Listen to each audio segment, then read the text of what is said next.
राधे राधे दोस्तों। तो चलिए आज हम आपको सकट चौथ व्रत कथा की कथा सुनाते हैं।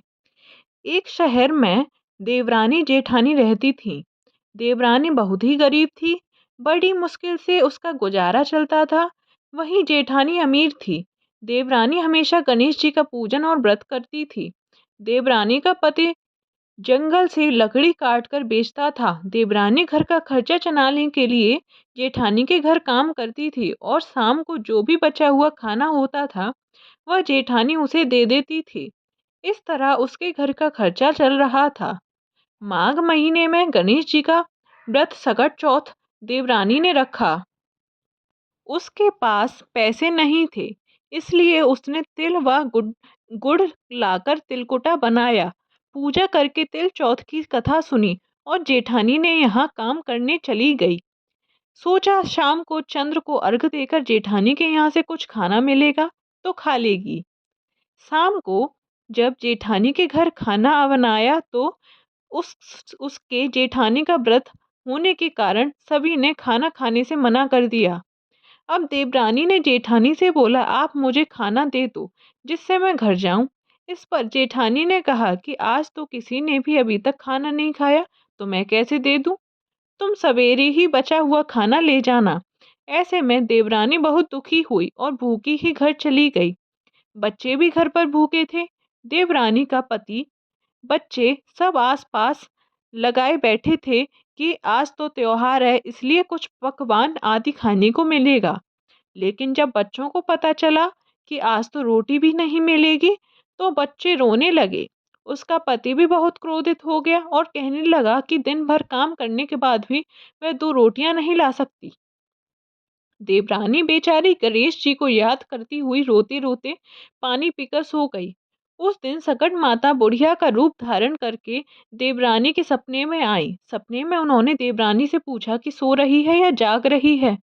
वह कुछ बोली, कुछ सो रहे हैं कुछ जाग रहे हैं। बुढ़िया माई ने कहा, भूख लगी है, खाने के लिए कुछ दे। इस पर देवरानी ने कहा कि क्या दूं, मेरे घर में तो अन्न का एक दाना भी नहीं है। जेठानी बचा हुआ खाना देती थी, आज वो भी नहीं मिला। पूजा का बचा हुआ तिलकुटा छीके में पड़ा है, वही खा ले।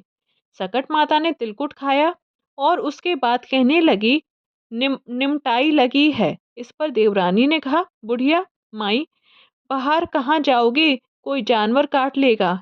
यह खाली झोंपड़ी है, आप कहीं भी जा सकती हो, जहाँ इच्छा हो वहां निमट लो। इसके बाद सकट माता बोली कि अब कहाँ से पहुंचूं। इस पर देवरानी ने कहा कि मेरी साड़ी से पोंछ लो। देवरानी जब सुबह उठी तो यह देखकर हैरान रह गई कि पूरा घर हीरों और मोतियों से जगमगा उठा था। उस दिन देवरानी जेठानी के काम करने नहीं गई। जेठानी ने कुछ देर तो राह देखी, फिर बच्चे को देवरानी को बुलाने भेज दिया। जेठानी ने सोचा कल खाना नहीं दिया था, इसलिए शायद देवरानी बुरा मान गई होगी। बच्चे बुलाने गए। देवरानी ने कहा कि बेटा, बहुत दिन तेरी माँ के यहाँ काम कर लिया। बच्चों ने घर आकर माँ से कहा कि चाची का पूरा घर हीरों और मोतियों से जगमगा उठा है। जेठानी दौड़कर देवरानी के पास आई और पूछा, ये सब कैसे हुआ है। देवरानी ने उसके साथ जो हुआ वह सब कह डाला। उसने भी वैसा ही करने की सोची। उसने भी सकट चौथ के दिन तिलकुटा बनाया। रात को सकट माता उसके भी सपने में आई और बोली, भूख लगी है, मैं क्या खाऊं। जेठानी ने कहा कि आपके लिए छीके में रखा है, फल और मेवे भी रखे हैं, जो चाहे खा लो। उसके बाद कहने लगी, निमटाई लगी है। जेठानी बोली, मेरे इस महल में कहीं भी निबट लो। फिर उन्होंने बोला कि अब पहुंचू कहाँ से। जेठानी बोली, कहीं भी पहुंच लो। सुबह जब जेठानी उठी तो घर में बदबू गंदगी के अलावा कुछ नहीं था।